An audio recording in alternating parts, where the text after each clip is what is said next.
Okay, Chevra, welcome back to Sefer Tanya. Today is Monday. Today is Thursday, the 17th of Nisan, and we need to make up for a number of days. We're going to be starting with Monday, the 14th of Nisan, and working right through. So we have Monday, Tuesday, Wednesday, and Thursday to cover. 14, 15, 16, 17, right? 4 days. Let's get right into it. So today is Monday, the 14th of Nisan, the first day. We're starting with Monday, the 14th of Nisan, which is Erev Pesach, right? 14th Erev Pesach. So we've been speaking about fear and the importance of fearing Hashem. And the Tanya says that when a person serves Hashem out of fear and he arouses the fear of Hashem, it is termed perfect service. Even if that fear is not really revealed in the heart, but it is just a resolution of Kabbalah Sol Malchus Shemayim that is considered perfect service. Now, today we're going to continue. Masha Enkain, that is not the case. If a person studies and fulfills mitzvahs with love alone, in order to attach himself to Hashem, through his Torah, and his mitzvahs, it's not called the service of a servant if it's just with love alone. And the Torah says, you should serve Hashem your God. So that would not be sufficient. That would not be sufficient. And him you should serve. Going, that's a positive. Okay, Kamosh Katuba Zohar, like the Zohar says. Now here's a bunch of Aramaic. I don't know it very well. We're just going to get through it and translate it. Like the Zohar says, the Parshas Bahar, Kahai Torah Da'avin Ale Ol Bekadmeta Begin Lapaka Mine Tav La'alma Chuli. Harche Name Itztarich Levar Nash Kabbalah Aleha Ol Malchu Shemayim Bekadmeta Chuli. Vi Hoi Loi Ishtakach Gabe Lo Sharia Be Kedusha Chuli. Uberayim Mehem Lasham Daf Kud Yuf Aleph Amud Base Shekol Adam Tzadik Liyod Shtei Bechinos. Okay, we're going to translate that. Let's translate that Zohar. It continues after the quote from the Zohar. The Tani continues and says that every man needs to have both aspects. They are the two aspects of servant and son. And we're going to see that servant is connected to fear and son is connected to love. And what was the quote from the Zohar? The Zohar says, we're translating what we said earlier, just like the ox on which one first places a yoke in order to make it useful to the world, so too must a human being first of all submit to the yoke of the kingdom of heaven. You got to put a yoke on the ox. And if submission is not found in him, holiness cannot rest on him. End of quote. So there we see the importance of having fear of Hashem, putting the all Malchus Shemayim, fearing Hashem. And every man has to actually indeed have two levels: the servant, which is based in fear, and the son, which is based in love. Let's continue. That even though Diesh ben Shu Gam Keim Eved, even though there is a son, and that he is also a servant, it exists. It is not possible to come to this level, likadimas, without first hayira ila'ah, the upper level of fear, as is known to those who know.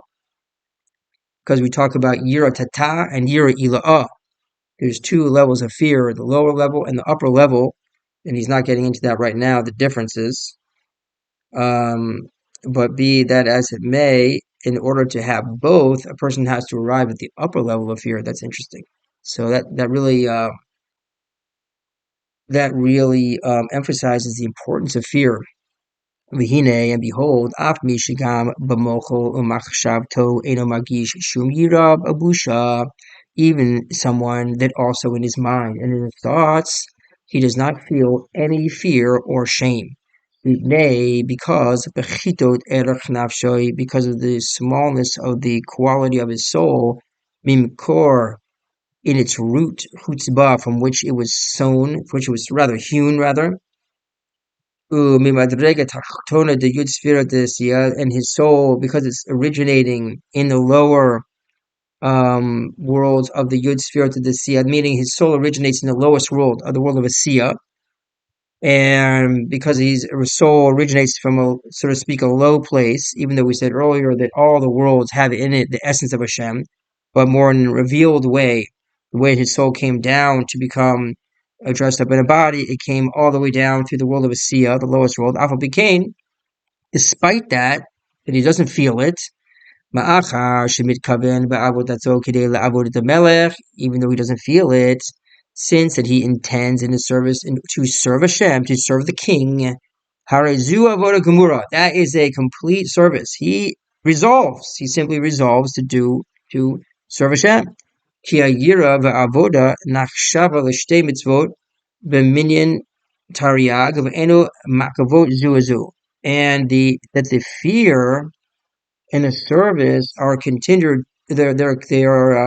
considered two mitzvot, right? We have the mitzvah of fearing and the mitzvah of serving, and these are considered two mitzvahs of the mitzvahs of Tariq mitzvahs. Eno makavot zu and zu.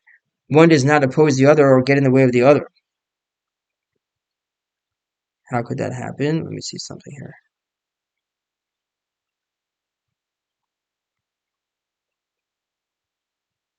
Ah,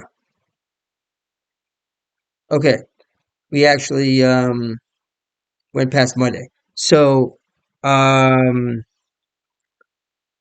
let's continue with Tuesday since we already went through. We're going to do Monday and Tuesday together. And let's do Monday and Tuesday together. So Tuesday's Tanya began with, and even in the case of the individual who, even in his mind and thought, he doesn't have fear or shame, doesn't feel fear or shame. Remember, we said that. So does he has no hope? No, no, no. The fact that he resolves to serve Hashem, that is a perfect service. The note here by Rabbi Weinberg on that point. An individual who is not moved by his contemplation of God, right? How do you arouse a fear of God? You have to think about the greatness of God. That's what the Tanya advises, to think about the greatness of Hashem, that he stands over you, he examines your heart and your kidneys to see that you're serving him as fitting, and Hashem fills other worlds and he surrounds other worlds and everything is dependent on him, and yet he puts everything aside and he puts the kingship on Israel in general and on you in particular, and he scrutinizes you, and therefore a person should serve Hashem with trembling and awe, like someone standing before a king. That was, in summary, about this idea of fear. So, back to the note. An individual who is not moved by his contemplation of Hashem, uniquely bestowing his kingdom upon him, like we said, he's not moved by that. He thinks about it and it doesn't really do much. And furthermore, he's not moved by the consideration that God is scrutinizing him to see if he is serving him as fitting. Despite all that, he is intent in his service to serve the king. So that's a perfect service. For fear and service are accounted as two commandments, like we said, and that is where we are now picking up. Let me see that note. Why does the Tanya say that they did not exclude each other? They actually seem very related, because fear, we are saying, is a requirement for avodah. So let's see what Rabbi Weinberg's note here is on that point. Thus, although the individual fails to fulfill the command of fearing Hashem, see, it's called perfect service. So he doesn't arouse fear, but because he intends to serve the king, he is serving God. So he doesn't really have fear. He doesn't arouse fear, but he has service because he's going to serve the king, period. That's interesting. Wow. Okay, so let's continue with the note. Thus, although this individual fails to fulfill the command of fearing, he doesn't fear, can't do it. For fear must be felt in one's heart and at least one's mind. He is nevertheless able to fulfill the precept of divine service by studying Torah and performing the commandments with the intention that he is thereby serving Hashem, his king. After all that has been said, the Alter Rebbe will now say that although the person fails to experience fear even in his mind, since he thinks about those ideas which should evoke fear, he thinks about Hashem standing over him, that Hashem fills all the worlds and surrounds all the worlds, and he puts everything aside and doesn't care about anything, and he puts his kingdom on Israel and him in particular. He considers these things which should evoke fear. He therefore is fulfilling the commandment of fear, even if he doesn't have a palpable feeling of fear. So let's go right to him.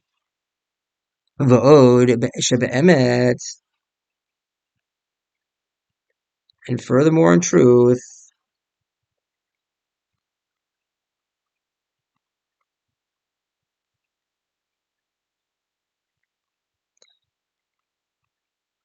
one second, and furthermore, in truth,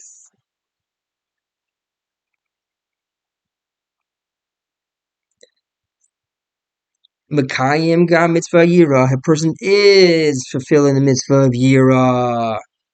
In what way? In this, that he draws the fear in his thoughts. Rather, here it says he introduces the fear into his thought by thinking about it and attempting to arouse it. Because at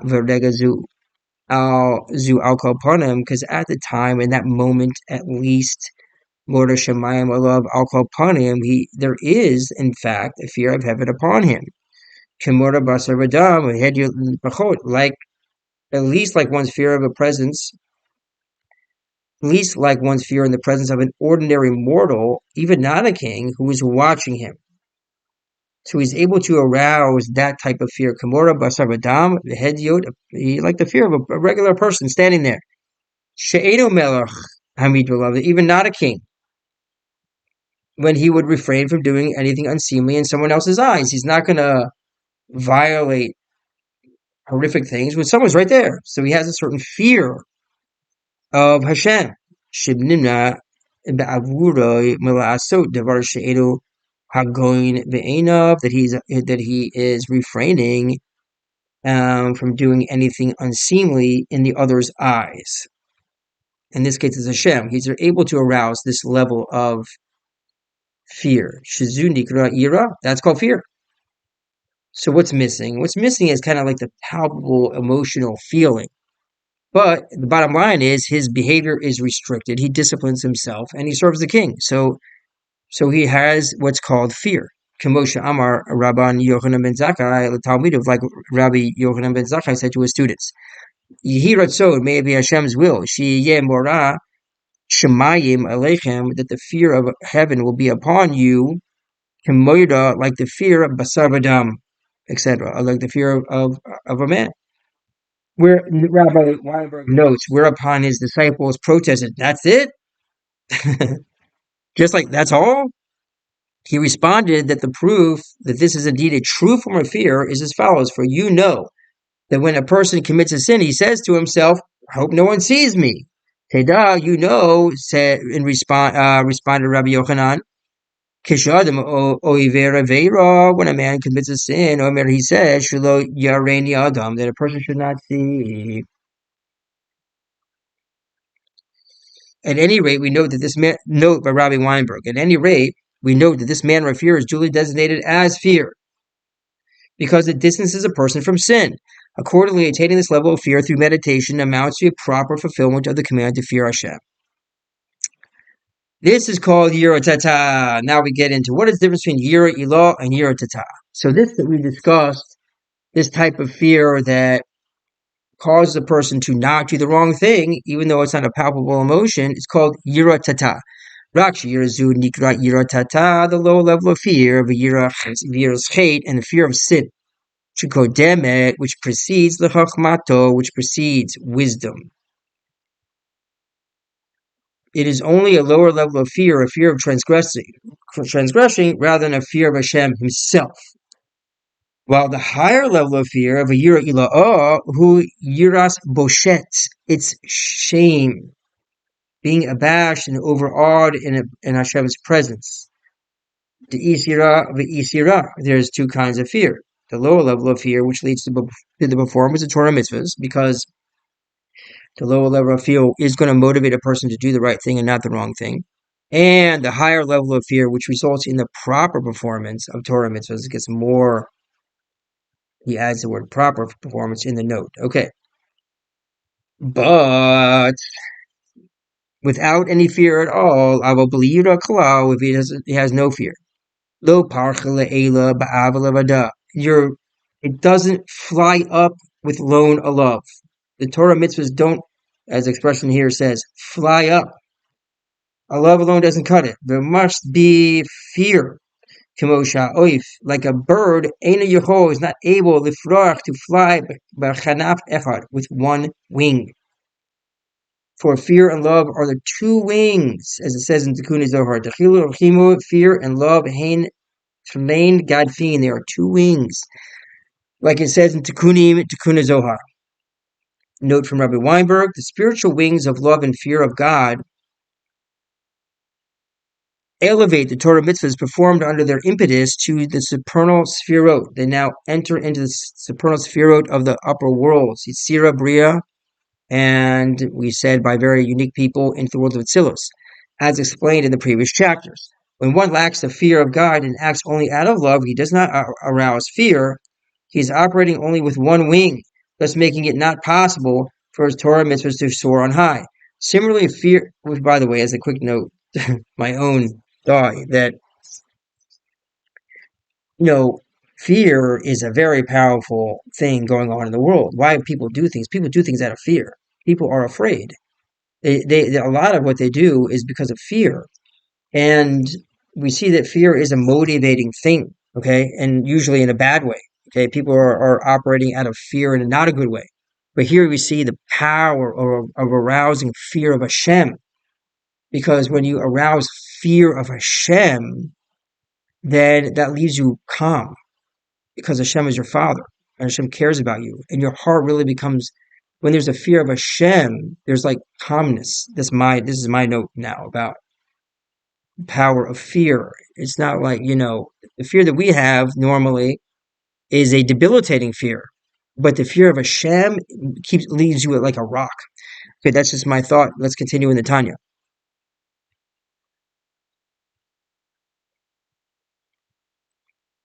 Because fear of Hashem, when you have fear of Hashem, it pushes out and it makes impossible other fears. How could you fear something that isn't worth fearing when you're fearing Hashem?